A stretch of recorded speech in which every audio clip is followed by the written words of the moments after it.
laawol kisal ko laawol peewal e ɓantal. Annabaɓe warama wi diina an ko piyeede hulɗa haɗi laaɓa reedu a yaltoye tan haray idan nde ɗo toɓɓere ko aranere nde cheikh ibrahima waɗi talhis ɓe wi wondude ɗum ɗo kamɓe fotti toon ɓeeɗo ko heeferaɓe julde sellata ɓaawo maɓɓe e gandi ɓe fottori kadi yahugol juula ɓaawo maɓɓe yoɓita julde nden na e gandi ɓe jaɓali yo jooɗe ronke juulede o koye ma juula yoɓita ma ɗum juula yondinora juuloyta few on ɗaɓɓen karama ko ma yawtiɓe attuɓe ɓen ko mbo waɗɗum imam ahmad ɓe maaki julde jahmiya sella min mi juuloye kono somi juuli mi yoɓitay sa juuloy yoɓitu man huwa imamuna si nelaɗo feƴƴi ka sunna alay so ho imam ahmad hakada kana yafal go'o imam yahya bun ma'in kamɓe kadi ko ɗum ɓe maaki min mi juulay somi juuli mi yoɓitay ko ɓeeɗo wiyete a immatu salaf hooreɓe ɓe tawata ɓen si lurral ali konngol maɓɓe ardinte dow lundiɗo ɓe sabu kamɓe ɓuri faamude sunna hakkunde men ɗo no woodi ɗiɗo lurroɓe tun wiyemode ta tewta ko ya wolata ka haray konngol ɗimmol ngol e ko darso on jonnata kon ko qawluhum bi ada'i salawati khalfa al mubtadi al mu'lin al muslim ma lam yumkin ada'uha illa khalfahu konngol ɗimmol ngol darso on jonni en salafu ɓe wi'i no waɗɗi juulugol waɓutuji ɗin jowi e juma e iidi ɓaawo bida'a yankojo feññinɗo bida'a noddanowo on bida'a si tawi ko julɗo o yaltali dina sabu bida'a on madama ala nokkugo ka juule si wona ɗon ngol ɗo konngol kadi ɓe fotti e maggol ka tammun ɗum ɓe maaki qawluhum bi karahati salati khalfa al mubtadi al mu'lin al muslim in amkana ada'uha khalfa imamin adlin wa anna al awla ada'uha khalfa al imam al adil ɓe maaki konngol tammol ngol salafu wi'ingol ko hino aña juulugol ɓaawo biɗa yankojo si tawi sunna yankojo no wooda ka julnata ɗum ɗon no aña ɓe maaki ko ɓuri moƴƴude ko suɓugol ka neɗɗo nunɗuɗon woni ɗon yaha juula ɗon julde muɗum nden kono ɗo suɓugol ngol ko nokku ka tawata no ɗuuɗa sunna no woodi biɗa no woodi ɗo ko ya yawtuɗa juuloya to konngol ka fottaɗon ma juulaka ka sunna ala ka lurraɗon sa juuli a yoɓay ma a yoɓitata ka wiyaɗo kaari ko imam kono ko kefeero ko biɗa yankojo yanɗo e kufru ɗon no lurra a juuloya yoɓita ka juuloya yondinora no woodi ɓe tawta jaɓa heferɗingol ahlul ahwa sa tawti ɓe nga juulay taktafi bihi no woodi ɓe tawta hino jaɓi heferɗingol ɓe heddi kadi on ɗon imamu tigiri himo jeeya e toɗɗaɓe wiya yalti dina ɓen e juuɗe karamo koɓɓen ka an tigiri a ñaawimo ɗum hi si o woni ɗum kon ɗon no wiya yaw juula yoɓita si ɗum ɗon kon ala si jaɓama tun ko julɗo kon yoɓintinni julde ɓaawa julɗo ala ɗum ɗon woni konngol tammol ngal darso woni en jonnude almawqifu rabi'u woni huwa qawluhum bi wujubi ada'i salawati khalfa almubtadi almusir ida kana musliman wa lam yakun ada'uha illa khalfahu woni almuslim masturi lhaal salafu ɓe wi'i ko waɗɗagol tottugol julde nden julɗele ɗen ɓaawo imamu biɗa yankojo mo tawata fimum no suuɗi ko biɗa yankojo kono kanko o jaɓata feññinde biɗa o wona e sunna o jeeya o waɗay biɗa aji ɗin kono kanko o feññintaɗi yeeso yimɓe ɓen oɗo wiyete masturil haal oɗo kañum inda ammati salafi wal khalafi ko yartun juula ɓaawa makko ma ɗum biɗa yankojo feññinowo biɗa ka yimɓe muɗum ɓen mo tawata ko koɗo feeñana ɗum fi makko oɗo kadi ko masturil haal inda haɗa kamen famale waɗa misal mo fokkitiɗo joni yahugol hotugol lagine ɓe yehi ha oto on darike hoɗo paani wi'i joni ɗaɓɓen ka ñaamen juulen ha mi watta oto on anani noddinaɗu ɗon taari fo haala hadal imam ɗa andi julno ɗon alhaali makko wonɓe ɗon ɓen harayno majja alhaali makko andi oɗo ka ɓeeɗo ko andaɗo alhaali mum kono kamma an ko masturul hal an on ka oɗo ko ya artusi noddinama ɗaɓɓandi ya salligoɗa naata habbira juula yaha a jonnaka ɓuri ɗum ɗo e oɗo nokku a jonnaka ɓuri ɗum ɗo e oɗo imam amma wigol habboto ha ndaare ɗi o ɓorni ko conci ɗin ɓe andirte anda so jogaki gongol ko ɗum ɓe andirte ɗum ɗo fof goɗɗo landakima ɗum hay goto wiyanima ɗum hada masturul hal fa masturul hal al aslu fihi annaka tusalli khalfahu ko waɗi ko honnugo feññini man salla mada adhara al islam joni ko honnu jogitorta o ɓuuri ko feññini kon anda makko ɓuuri ko feññini kon hay fus ɗum ɗon woni toɓɓere tammere nden nayaɓire nden wal mawqifu lhamis woni wa huwa qawluhum bi afdaliyati adai salawati lhams bimana khalfa alimami ladli min adaiha khalfa almubtadi almusir almuslim fi halati limkan konngol maɓɓe jaɓolngol holli en hiɓe fotti wondema ɓurgol suɓede juulugol julɗele ɗen ɗe juuleteɗe ɓaawo imamu ɗen fof ɓaawo imamu nunɗuɗo ko ɗum ɗon ɓuri moƴƴude juulugol ɓaawo neɗɗo biɗa yankojo hay si ko suuɗitiiɗo fii muɗum si andama oɗo o feññina kono dambaki e sunna hino ɗa juulirde dambitiiɗo e sunna feññini ɗo kadi hiɓe fotti ɓay tun hino newo ko diwgol ɗa yaha ɗa ɓuri moƴƴude ɗo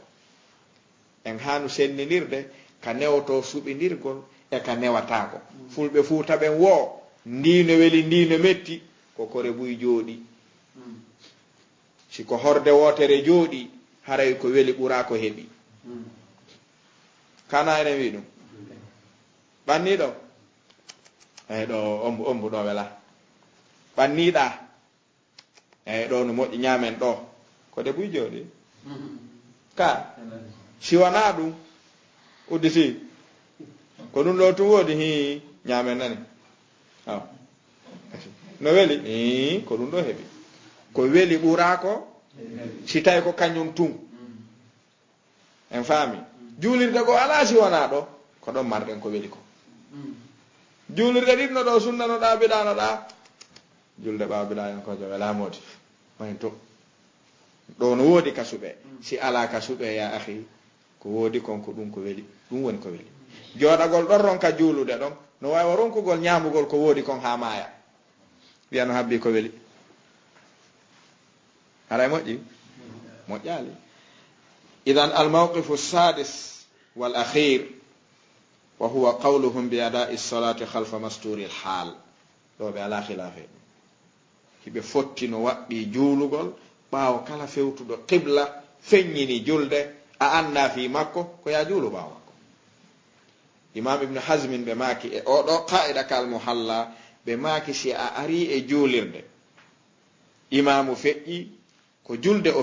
islam o feññini ko wi'a ɗon koyon ardi goɗɗo juulo ɓaawo makko on waɗi ɗum si a juuli tawi oɗo ko kafirun fi batinihi walakinahu adhara al islama zahiran si on juuli ha on salmini o feññini keferankaku ma feñi keferankaku makko ɓe maki fala alayka illa al insiraf nden ɗon julde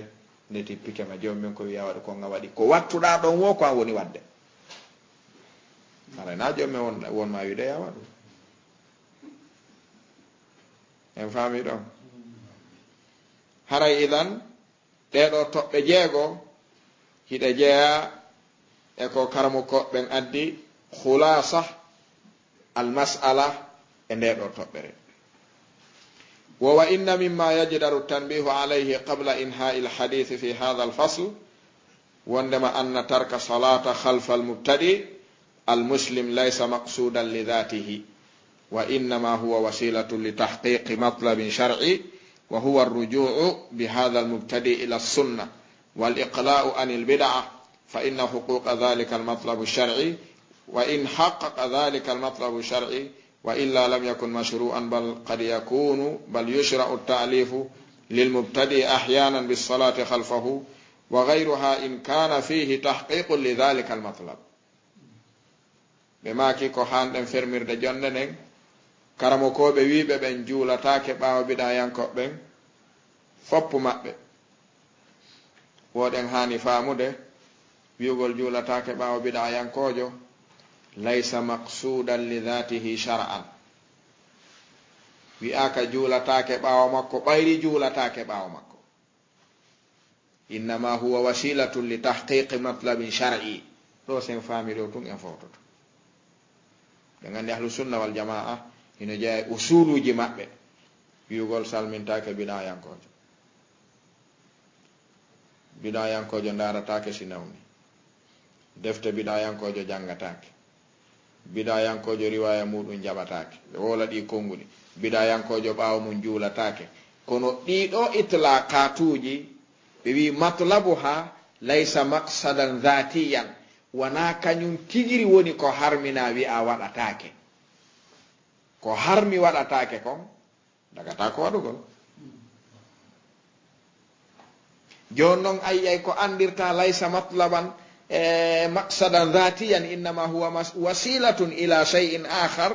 imam ahmad ɓe ma kay juulatake ɓaawo biɗayankojo ɓe juula ɓaawo biɗayankojo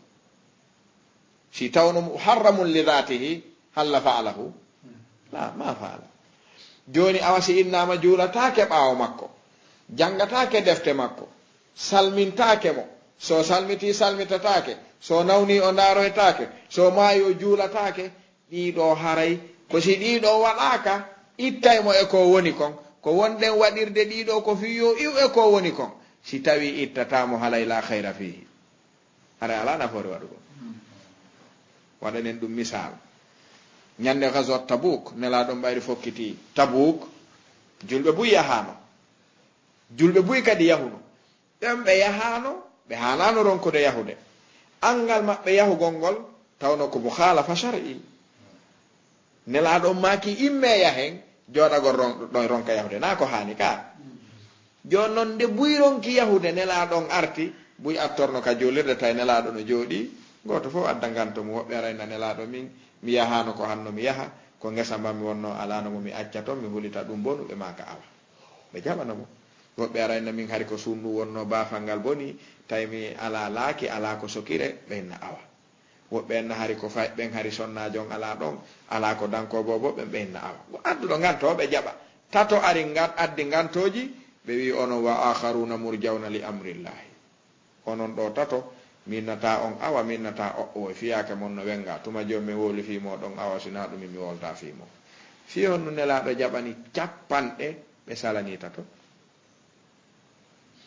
tayle ɓe fof ko angal yahugol ngol tumɓe waɗi ko tawgol hijrul mubtadi wa tarku salami ala mubtadi wa hijru kutubil mubtadi hadafuhu iqla'uhu anil bid'ah wona fi kañum tigirno harmi jangude wiugol juulatake ɓaawo makko na kañum tigiri harmi ko tawgol si juulaka ɓaawo makko innama ko ɗum yimɓe ɓen joni ɗuytike nde juulirde ɓenni o biɗamon son accalmo ɓe juulta ɓaawo mon joni ko nde toɓe woni juuloyde allahu akbar he mi acci yoɓe ar mi acci ɓe yiratalan ɗum hande kadi ɗo haray hijiru on nafi ka nafaali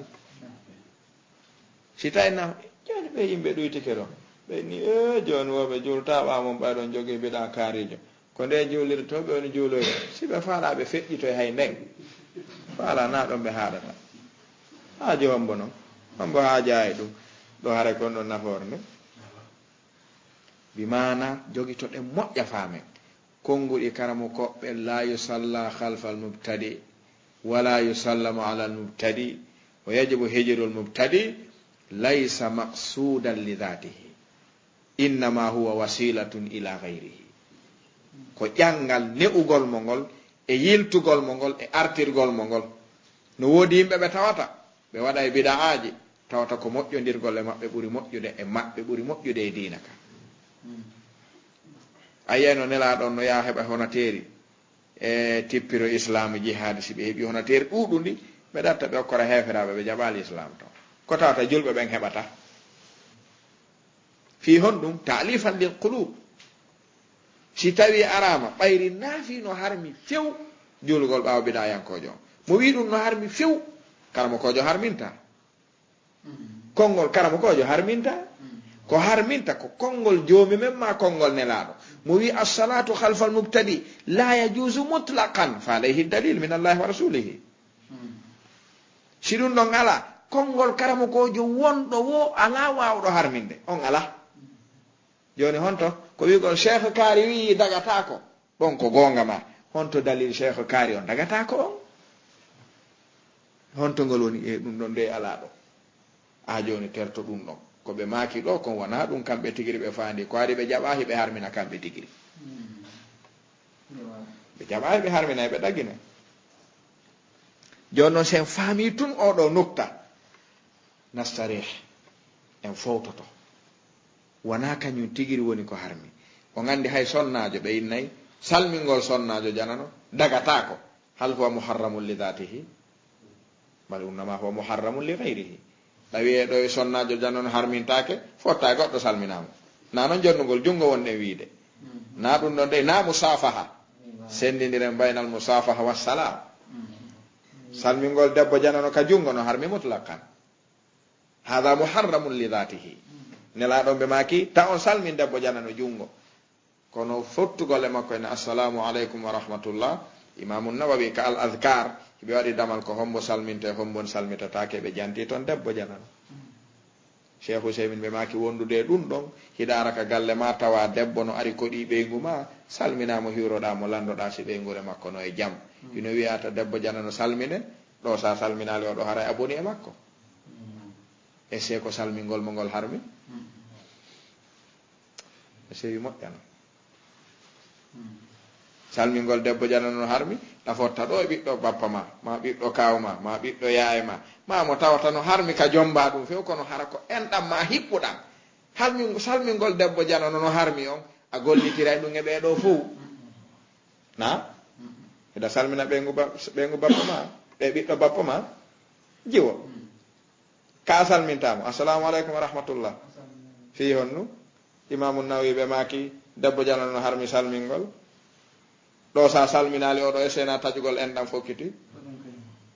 kaari hiwratakola mi hiwratako mo hamima e billahi si goɗɗo yimi o min fotta o hiwratakola o tawalan ka makko o hiwratakola mi yahay ka makko o hiwratakola e ko dina hon ɗum ni mo hani wolde de ko honkani kaɗo hon to yiri mo hani wolde ɗum imamu nawawi ɓe maki debbo jana no harmi salminde faamu ko honde inda khawfil fitna amma inda adami khawfil fitna fassalamu ala almuslimina umuman wajibun afsu salama baynakum no huɓiti sa huli fitna ɗa haɗa fi kulol fitna ngol kono na salmingol ngol harmi mbiɗa yankojon kadi ko ɗon naati juulugol ɓawa makko kadi ko ɗon naati si tawi accugol hunde nden ko fitna addata wona kayre tigiri haɗa ko goɗɗum ngone haɗira haray nde waɗete fiita fitina on ar ko angal famugol nde ɗo toɓɓere woni ko naadi sukaɓe e taƴagol karmokoɓe ɗuɗuɓe fera defte maɓɓe wiyaɗe janggatake hara dalil on ko wiigol hijrul mubtadi wajib eyna walakin mata wa bi ayi shartin wa bi ayi qaydin ko onno ko mutlaqan hi hombo wi ɗum no harmi karmokoɓe wi ɗum ko hombo harminta koɓe haɗiri ɗum ko fi hunde kaari esse sen waɗi koɓe haɗi ɗon kon en heɓay koɓe wiiri kon heɓoto heɓatako so heɓatako terto neɗɗo mo tawata gila jibinaɗa finu tawɗa ko o woni imam hoɗo ngo fo no yondinori yo woni imam si a juulali ɓawo ɗum itta e moɗon ko ɗum hatta juula ɗon ko juulugol ɓawa makko no harmi jomum mi wiyata juulu ɓawa makko nelaɗo maki ɗum o way karama koɓe wi juulugol ɓawa biɗayankoɓe en sella hi kono ko si tawi ɗum ittay ɓe biɗa on ittay o waye awa na oɗo wiya balno gasa ko sa juuli ɗon ha ɓe watta juulirde nden e juuɗe ma ɓe heɗo ɓe nawsal meɗen ɓaawo mon haray moƴƴi ka boni meɗen ɓaawo mon juma on e jama o men watti e juuɗe mon dewle ɗen acce men huma ɗon wawi sendude ka wata sendude ma la yudraku kulluhu la yutraku julluhu a wawata heɓude fof a jaɓa yer ko heeɓi kon o kelan ɗon paasi ko jelu woni paasi ɗin ko 5000 alaɗo de ko 2500 wonɗo awa acce ɗon ko hakkil ni na a jaɓata 2500 no gasa heɓoya 2500 ɗaɓɓoygol 2500 e ɗaɓɓitugol 5000 honno ɓuuri welde fi joni ko kamɓe jogii julnugol kamɓe jogii humugol dewle kamɓe jogii fof ɓe wi joni acce senden kaɓe jaɓi ɗon ya naatu sendo ɗon ko ɗon tañƴinotoɗa kadi no wawi ɓe jonne fof joni e waɗen ni nane joni usage julnane en juma o kono jangi julnane waɓutuji ɗi tawn tardu nani awa dewle ɗen no acce men huma so hewti jooɗe heɗo ɗon men awa en laala o waye mi jooɗata ko ha humen dewle ɗe sella awa yalte awa gasi mi yeeyi moƴƴi o waye ahi famugol fiqano satti ha mooɓidirgol ko hani mooɓodirde kon welana buy fi par ce que buy ko ɗum par ce que buy si yaari noon tun ɓenne o waɗimo jamala kanko biɗa en koɓe ɓe soccodiri joni fof ko gootum wona gootum ko biɗa hombo ɓe waɗimma hombo ɓe ni ya waɗu si juula ton si julna ton haye gooto sina ar julna ka si ɓe niman ziyaratul ɓuɓuru wiya o way no haɗa ɓen ni jooɗo e men huma dewgal ngal awa gasi a taw dewle no humede ɗon no gasa an tigiri ko ni humiranaɗa ɗon no gasara ko ɓen jomboyno nene ma humingal ɗon no ɗi koye wowloɓe ɗum soƴa to ɓe nayi wattu hakkille de hey minen ko minen ƴamoyno nene ma ko ni men humirno sella wiya onno sa wi sella wiya ko a honnu wowla ko a honnu gila nden ñande sa jaɓi no waɗiranoɗa ɗon no selli a jaɓay ko heddi koyo sellu ha faame ɓuri ko woni kon taw ka wawata wonde ko ɗum woni aslan haray idan toɓɓere nde falɗen famude nde nuktatul masla on wa lubbud al masala on ko tawgol haɗugol juulugol ɓaawo yimɓe biɗa ɓen laysa maqsudan li dhatihi innama huwa wasilatun li tahqiqi matlabin shar'i ɓorugol neɗɗo biɗa e biɗa koko yamira ɓorugol neɗɗo bakkatu e bakkatu koko yamira ene si rewrama ɗo o ɓoroto hi awa accen juulugol ɓaawo makko si rewrama ɗo accata hi awa naɗo reweten juuloye no gasa ko sen juuloye ɓaawo makko o wona imamu ton hara o julnata no waɗa ka waɗata hara kankoni premier imam ɗum ta jattu ɗum kono a ciino julnude kon mboni julnude ko kaari kon mboni premier imam ha joni ana on ɗo julnude o tuma hewta o soko kanko julnata on mboni imam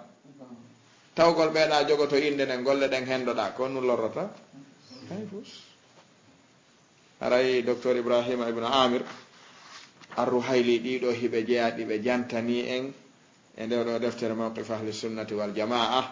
min ahli l ahwa'i wal bida damal mawqifa ahli sunnati wal jamaa min alsalati halfa ahli l bida o gandi ɗo ko ahli sunna wal jamaa tum wowlude en wowli na den andi hiɓe lurri fi heferɗingol yimɓe biɗaɓe on andi si en lurri ɗum en hana haɓude awa fedde biɗa no wawi wonde ɗo hakkude me en kaari ɓe wiya nden ko heferare ɗen andi woɓɓe daroɗa wiyade emin mi tawta ɓen wiɓe ɗum ara en haɓali ka wawata wonde aranɓe ɓen lurri fi aranɓe ɓen ka lurrugol ɓe ɗon ko ɗon ɓe lurri fi juulugol ma angal juulugol ka lurrugol ɓe ɗon ko ɓe lurri yoɓete julde ɗen ka yoɓatake kono ɗen andi en heɓali ɗo ka jooɗiɗen ɗo wiwɓe ɓaawo biɗa a yankojo feññindo biɗa a hara o yaltali e diina ko yayaho juula yoɓitaɓe o laal ɗum ka ko yayaho juula yondinona ko sa juulali wona biɗa yankojo amma neɗɗo mo to on ñawama ko kefeero ala ka juule siwana ɗon ko ɗon woɓɓe wiyaw juula yoɓita woɓɓe wiyaw juula yondinora en faami toɓɓere nden ka joni noon faalaɗo yiide nde woɓi actar en jantoto ɗo ka hoote ɗum ɗon yiye ko ɓuri laaɓude wata immude wiwgol kaari wi'i ko waɗi ɗum ɗo wolanoma ko neeɓi no gasa enen koye yiwde wonɗen kono noon ɗen andi bunɗo si wi'i lewru feeñaali fi o yiyata yiyoɓe jaɓantamo lewru feeñaali ka na ka en faamali mi sangal lewru ndu feeñi e hino ndu hontundu min mi renta ndu araali o jaɓantamo ɓennawe on yiyaali won ndu ari hino ndu ɗi konnguɗi ne ɓi kadi wowla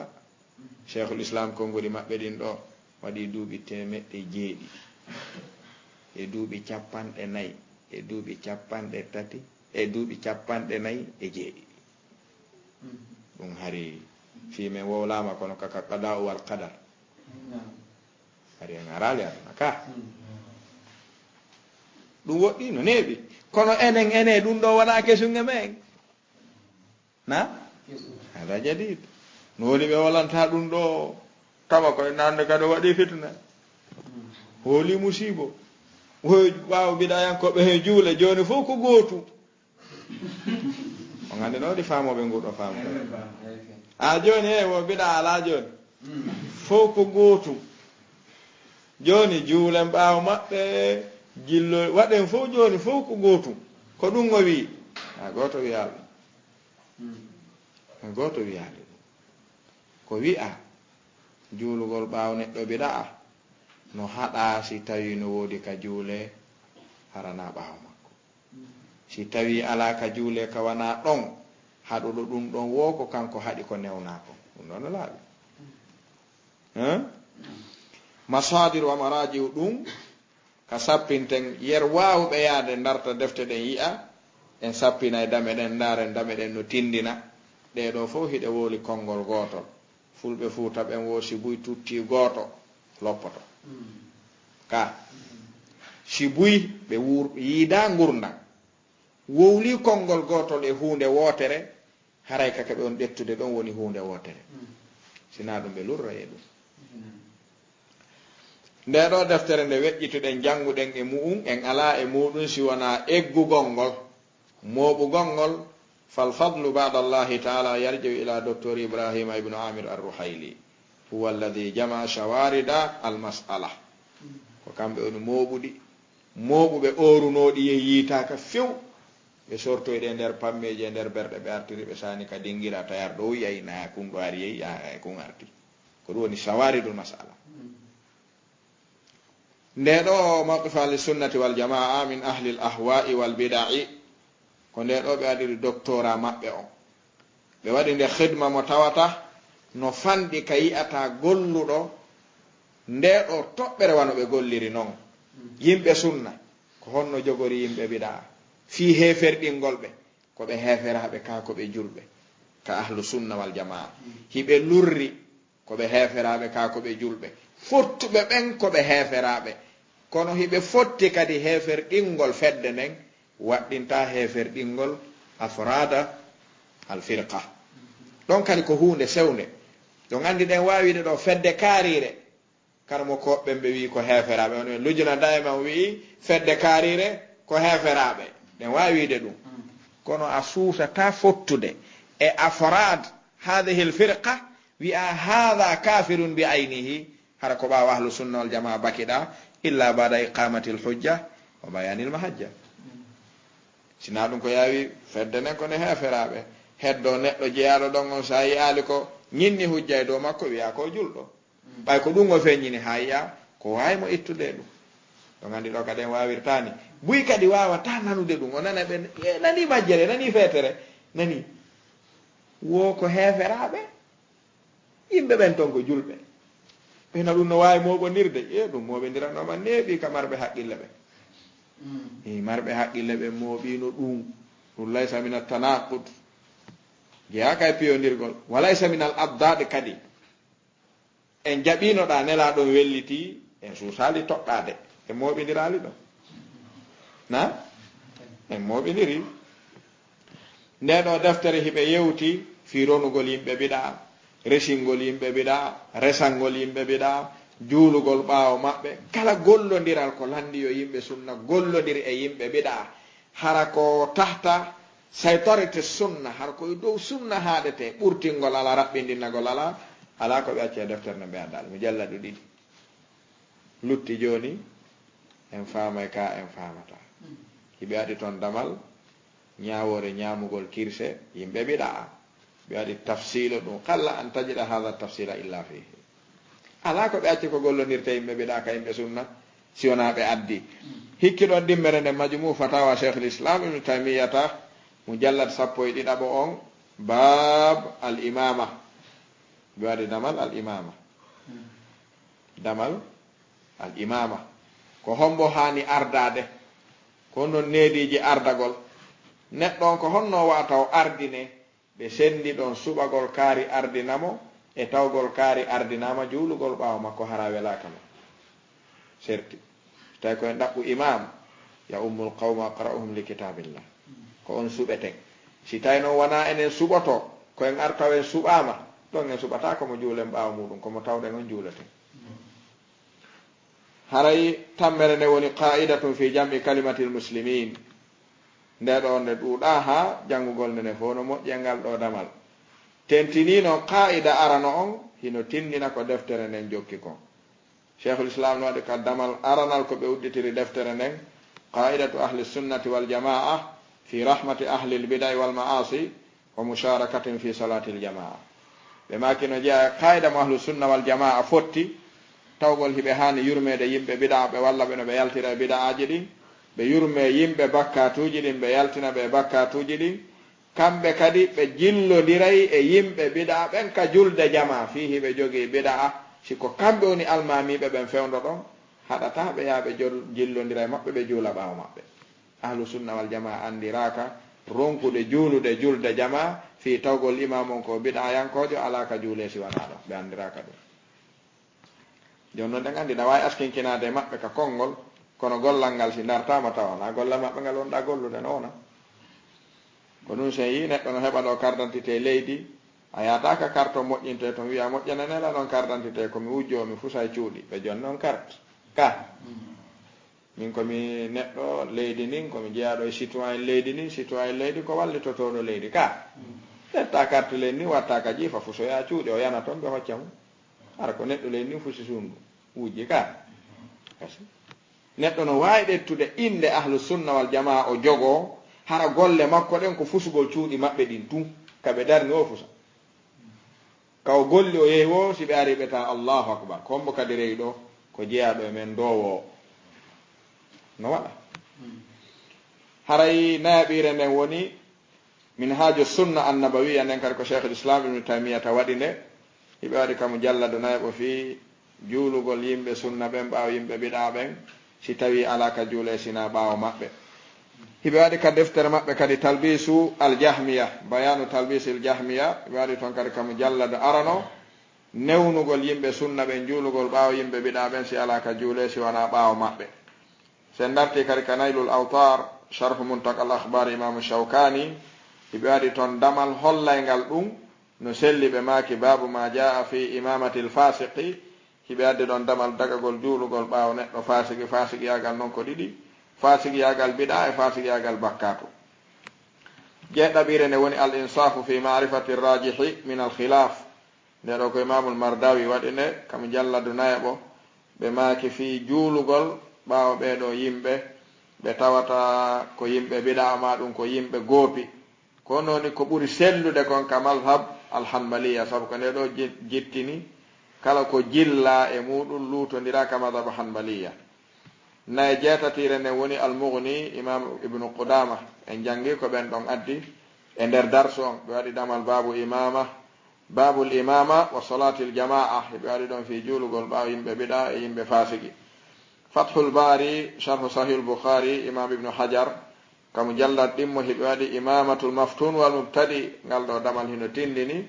sellugol juulugol ɓaawo neɗɗo biɗa damal ngal no tindini ɗum ko waɗi ɓe inni fiqhul bukhari fi tabwibihi imamul bukhari kamɓe ko ɓe faami kon e nassuji ɗin fof ko faamu maɓɓe ngun ɓe udditirta deftere bi mana damal ngal kala ko ɓe faami e nassuji ɗi ɓe woni addude kon ko jecci ko noon ɓe fembata damal ngal ɓe maki fiqhu fi tabwibihi ɓe maki no selli juulugol ɓaawo neɗɗo imamu fitna e ɓaawo neɗɗo biɗa ɓe waɗi kadi damal si tawi imamu on ala timminde julde nden ɓaawojo on kañum no etade timmingol so timmini taw si julde makko nden sellay ɓe addi haadi sellude ko sahih bukhari wondema julde neɗɗo ɓaawojo on no wawi sellude fi julde imamu on kañum sellali ma moƴƴali haɗatani laaɗon ɓe maaki hiɓe juulana on si ɓe timmini ɓe sellini hiɗon mari hiɓe mari si ɓe bonni hiɗon mari bone maɓɓe on no waɗɗiɓe. e sappa ɓirne woni awnul mabudu sharhu sunani abi daoud ɓeɗo wiyeteɓe imamu chamsil haqqil adim il abadi hiɓe waɗi damal ton imamatu albarri wal fajir ko nde ɗon sharhu sunani abi daoud. hikkiti badlul majhudu fi halli abi daoud ɓen ɗon kadi ko khalil sahran fori ɓen kadi hino waɗi babu imamati albarri wal fajir sunani abi daoud on ɓe sharhi ɓe jaɓi ɗum. sappo e ɗiɗaɓire nde woni tuhfatu al ahwadi sharhu jami tirmidi ɓen ɗon kadi hino addi toon damal yewtaygal fi jaɓugol juulugol ɓaawo ɓeeɗo hiɓe waɗi damal ngal babu ma jaa fi man amma qawman wa hum lahu karihun. neɗɗo so ardi ke yimɓe tawi ɓe welaka mo fi ɓe welaka mo haɗa e julde sella ɓaawo makko ka haɗata ɓeeɗo kadi hino laɓɓini ɗum. sappo e tataɓire nde woni sharhu sahihu lboukhari woni cheikh mouhammad salih ibne usaymin kamo jallade tammo hiɓe sharhi sahihu lboukhari ngal ɗo damal imamatul maftun wal mubtadi hiɓe waɗi ɗon tafsil himmuɗo moƴƴa no hani julɗo fo hoota e mum ɓe maaki biɗa a yankojo ñawaɗo biɗa mum yaltini ɗum dina sellata juulugol ɓaawa makko ono yawtir noon e konnguɗi salafu ɗin ɓe maaki noon siko biɗa a yankojo majjaɗo dina muɗum majjaɗo ko waɗi kon yaltinay ɗum dina ɓe maaki ɗon hino mari tafsil inda salaf ɓe taƴata pat ɓe newna ɓe taƴata pat ɓe haɗa haray ko landete ko si hunde kaari feeñanimo awa si hunde kaari feeñanalimo o waye ɗum fihi tafsil. kono noon almuhalla bil athar woni imam ibnu hasmin kamɓe kadi ɓe yewti ndem ɗon toɓɓere woni damal si neɗɗo juuli ɓaawo imam feeñanimo ɓaawde julde nden gasi hari ko keefeero ko honno warrata ɓe maaki fuy jokkama ko waɗi o waɗi ko yamira ko waɗi yeeso ɗon wo ko kanko woni waɗude. sappo e jooɓire ne woni kitabul majmu sharhul muhaddab imamu nawawi rahimahullahu taala kamo jallado nayɓo ɓe waɗi damal hollay ngal to himmugol ndeɗo hunde ɓe inni damal ngal madahibul ulamai fi salatil kafir. damal ngal ko ni ɓe inni ngal konnguɗi karamo koɓɓen fii si neɗɗo juuli ɓaawo imam feeñi tawi imamu on hari ko keefeero ko honno warrata konnguɗi maɓɓe ɗin e muɗum mo hooti kalmaju muyay ko imamu nawawi maaki ko wano noon alhawil kabir imamu abil hasan almawardi kamɓe kadi ɓe waɗi damal ka alhawil kabir kamo jallad ɗimmoɓe maaki alqawlu fi imamatil kafir. si tawi imamu on julni tawi ko keefeero ɓe addi ɓenni ene julde imamu on wattaymo julɗo ka julde ne wattatamo julɗo wona taw julɗo so juula ɓe maaki ɗum no lurra ɓe lurri kadi so julni yimɓe ɓen taw si julde maɓɓe nen sella e ɓaawa makko ka sellata ɗum kadi ɓe addi konnguri muɗum ɗi imamu nawawi addi ɗi. haɗa jaka en faamay ɗo iji ma o ala wiugol juulatake ɓaawa yimɓe ɓiɗa ha taw neɗɗo so lundike ɗum mo hana taƴede mo hana ferede ɗum ala bal wi en ko ɓuri ɗuɗude ko wowla kon ko sellugol juulugol ɓaawa maɓɓe si ala ka juule si wona ɓaawa maɓɓe ɗiɗo konngudi feƴƴuɗi ko ɗum woni koɗi sappinta en e hikkunde ɗon nde woni rawdatu altalibin nden kadi ko imamu nawawi waɗi nde kamu jallado arano ɓe waɗi ɗon babu sifatul a'imma sifaji almamiɓe ɓen ko hombo hani julnude ɓe waɗi ɗon damal ɓe inni ko anda kon ka amati salafi wal khalafi ko juulugol ɓaawo yimɓe biɗa ɓen si tawi ala ka juule si wona ɓaawo maɓɓe hayso ko qadariya wal mu'tazila ma kala wawɓe wonde yo taw tun ala ka juule julde jama e juma si wona ɓaawo ɓen ɗon ka rawdatu talibina kam jallado arano kono noon al ifsahu an ma'ani sihahi fi madahibi l a'imma al arba woni imam ibnu hubayra ɓeɗo kadi hiɓe yewti konngol argol lurrugol karamo koɓɓen fi ardagol neɗɗo fasiqijo ande ɗum noon kadi wona ko tawata ijma'uno e mu'um ko waɗi man lam yukhalifu l ijma'a la yunkaru alayhi ɓe wi aslan la inkara fi masaili al ijtihad mas'alaji ɗi ala nassuɗin tawa ko karamo koɓɓe woni tinnade faamuji muɗum ñaawa lurral si ari e ɗum taƴodirgol ala e ɗum mettingol e dow neɗɗo ala e ɗum tertagol neɗɗo sabu ɗum ala e ɗum ɗon komo lundike ko karamo koɓɓen fotti o wi'e waɗete inkar e ko nande e muɗum. hiɓe waɗi toon damal woni sifatul a'imma babu qawli wahtalafu fi imamati l fasiq hiɓe lurringal ɗon damal ko wano noon 19 nde woni nasimu riyad sharhu shifai lqadi iyadin hiɓe waɗi toon damal fi tahqiqu lqawli fi ikfari ahli ta'wil ɗo en faamay wondema kala faalaɗo wowlude fi takfiri ahli ta'wil no landimo janngugol ashifa lil qadi iyadin ha o anda karamo koɓɓen fotta heferɗingol ahlal biɗa ha o faama mo tawtali heferɗingol ɓe o yalti e sunna sabu buyno faami ɗum buyno faami sa heferɗinali yimɓe biɗa ɓen haray a yalti e sunna tawde no woodi ɓe tawta e salaf ino darti heferɗingol yimɓe sunna e yimɓe biɗa ɓe inna minen meɗen darti mi wiyata ko heferaɓe mi wiyata wona heferaɓe bal woɓɓe hino feññini wi'i men jaɓa ko ɓe heferaɓe maɗama ɓe feññini diina ko adi ɓe laɓɓinali keferankaku ngum ɓe wowli konngol naɓaygol e keferankaku ɓurɗi ɗuɗude ɗi sa weeɓi taniɓe ɓe yeddayɗi ma ɓe heferɗina kamɓe tigui ɗi wowluɗo ɗum o imam ibne hasmin ɓe maki a takfiru bil lawasimi zulmun wa udwanum heferɗinirgol neɗɗo ko konngol makko ngol firti hara o laɓɓinanaka ko ɗum firti konko toñugol mo jaggetugol e dow makko e nogayre ne woni jamiu shuruhi wa taliqat al ilmiya ala al aqidati at-tahawiya karamo koɓe ɗuɗuɓe hino waɗi nde sen hooti ka sharh aqidati at-tahawiya nde jogiɗen wo en taway ɗon wonara wondema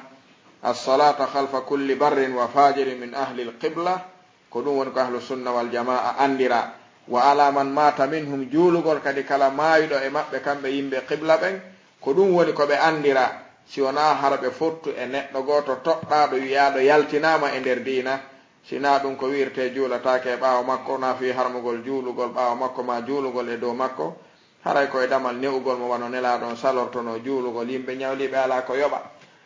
julɓe wondayno e nelaɗo ha feƴƴina hara ala ko yoɓa no ñawli waali ala ko yoɓira ñamande nelaɗon ɓe maka juule siɗɗo mon o min mi hooti salagol nelaɗo juulugol julɗo on hollali juulugol mo no harmi ko waɗi ɓe yamirta julɓe ɓen waɗe ko harmi min mi yeehi ka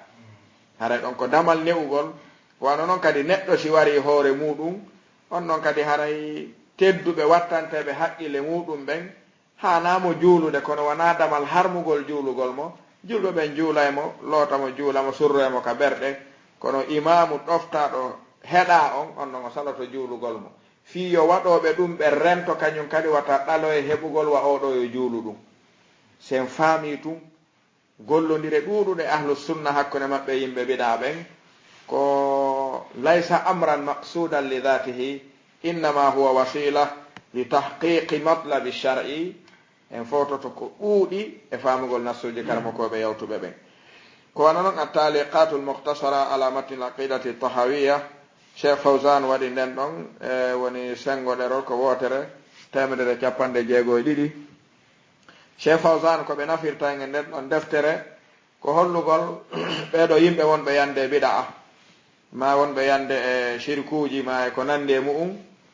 wi'ugol ɓe koɓe heferaɓe kamɓe tigri ɓe a yanihim yaltina ɓe ka diina ɓe maki hana waɗude ɗum siwana yimɓe gandal heraniɓe famugol ndeɗo toɓɓere khassatan woni ilmul aqida no wodi mutakhassisuna fi ilmi l aqida wano docteur ibrahima ibnu amir arruhayli ko ɗum ɓe jangi ha ɓe wat takhassus ɓe waɗiri doctora maɓɓe windugol ndeɗo toɓɓere heronde koko ete aqida ahlu sunna wal jamaa fi ta'amulihim ma ahli lbida cheikh fawsan ɓe maki walaysa kullu insanin yahkumu ala nnasi birridda innama yahkumu bidhalika ahlu lilmi walbasira birrujui ila qawaidi ahli sunnati waljamaa amma kullu ahadin fala yahkum bidhalik wa in kana niyatuhu tayyiba wa maqsaduhu hasanan innama alhukmu li ahli albasirati warrasikhina fi lilm intaha kalamuhu hafidahu llahu ta'ala cheikh fawsan ɓe maki cheikhul islam kadi ko ɗum maki ɗum ɗo karamo koɓɓen fo hino fotti anna talib al ilm aw il muqallid la yastati'u wala yanbaghi an yatawalla al hukma ala nnas talibajo e wonɗo ñentinde humiɗo hana wonde ñawowo yimɓe ɓen ko hani ñawde yimɓe ɓen ko anduɗo dotte a yimɓe sunna ɓen wawawo hotude ɗin ɗon qawaiduji waɗa istinbatatuji e majji wawa ñinnude hujja ñaawa yimɓe ɓen mo hewta on ɗon daraja haray ko jonna kanko koyo yawta o janngoya o wakkilo rewirde joomi makko yer ko o andi kon amma sendangol yimɓe ɓen inde o newnanaka ɗum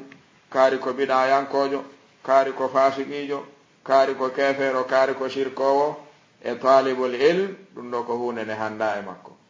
ko handi ko yawgol gollitira sunna yer ko andi kon o yawa ɓeeɗo janngude ha o hewta ɗon ko waɗi na docteur ɓe ɓen fof hewti feerugol hoore wona docteur ɓe ɓen fof hewti feerugol reedu wona ɓe fof hewti taƴugol junngo ɓe fof noon ko honno ɓe wiyete docteur kono no woodi ka hewtata tun ɓe waɗani kaydi ɓe feƴƴini na yawitagol hoore maɓɓe ko andugol hoore maɓɓe ɓe feƴƴinirma ɓe andi ɗo ɓe hewtali ɗo no woodi jannguɓe ha hewti feerugol hoore ñootande neɗɗo on kontina ɓe andi no woodi jannguɓe ha hewti feerugol reedu ñootandu neɗɗo on kontina golle kamɓe ko ɓe jonna ko jonnugol ko moƴƴina kon no yarire kamɓe ɓe hewtali barmingol ka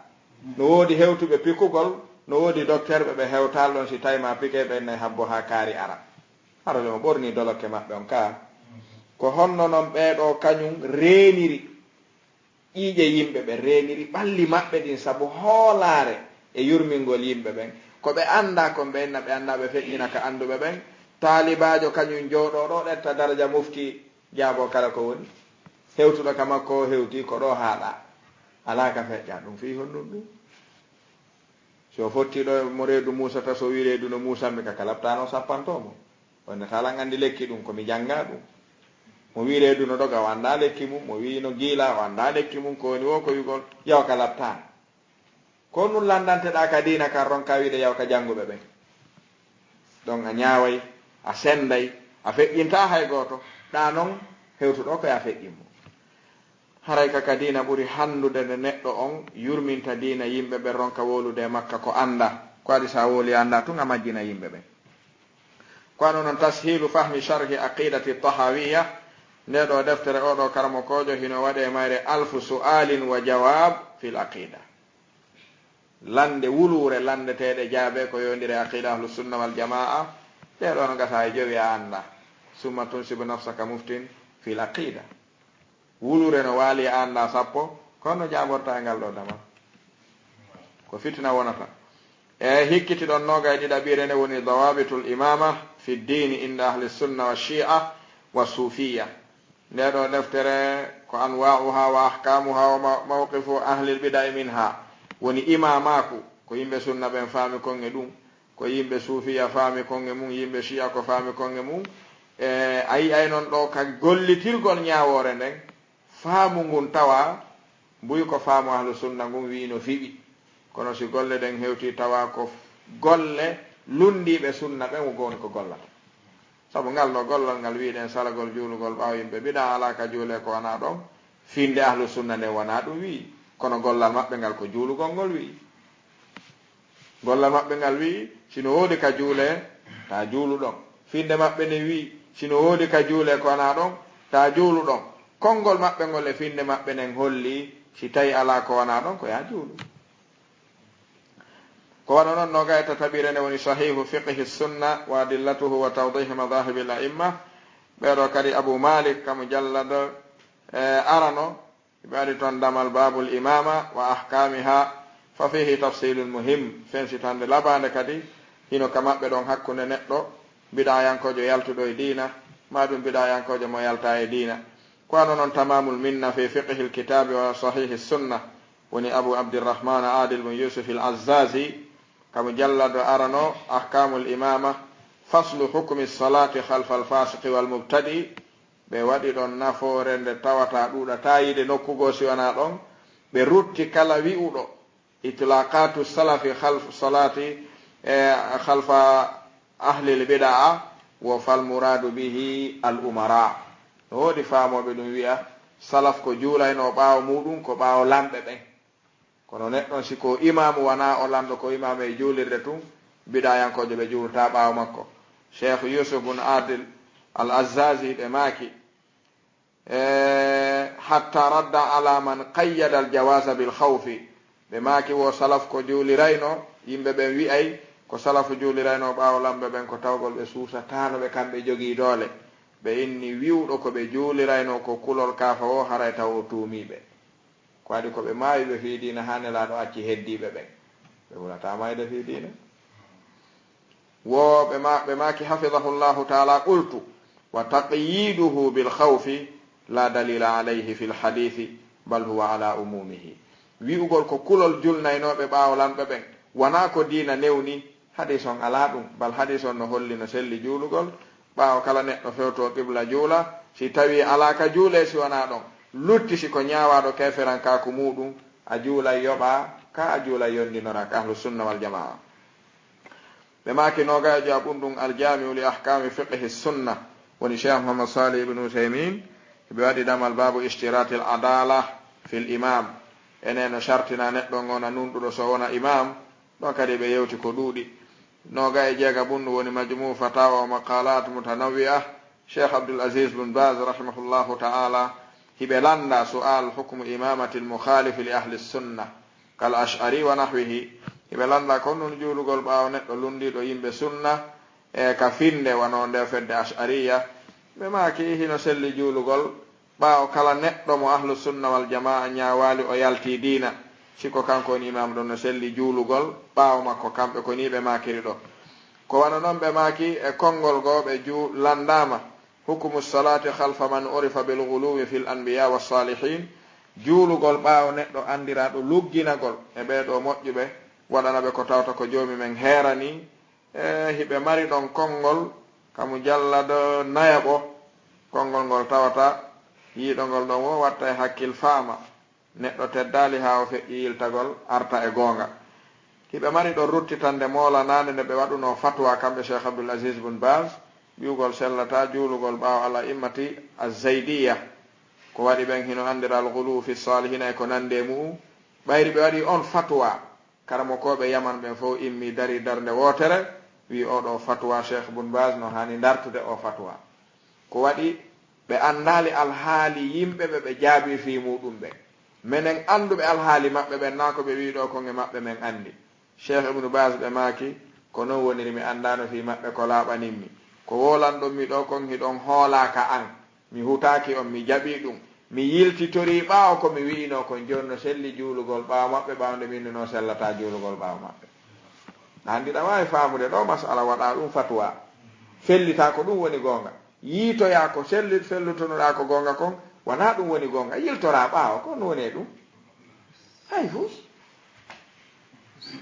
oɗo hammadou bun souleymane ko ɗum ɓe ɓuuri heɓude teddugal e hakkude salaf ko waɗi ko kamɓe on no hoore madhab ka imam abou hanifa ɗetti ɗon ko ɓen jandi ɓe duuɓi jeetate ɓe juuɗe maɓɓe ɓe janngude ɓayri ɓe feƴƴini ɓe ɗetti madhab maɓɓe ɓe jogiti atto noon ɗum hari imam ahmadou bun souleymane ko kana madhabuhu madhabu ra'i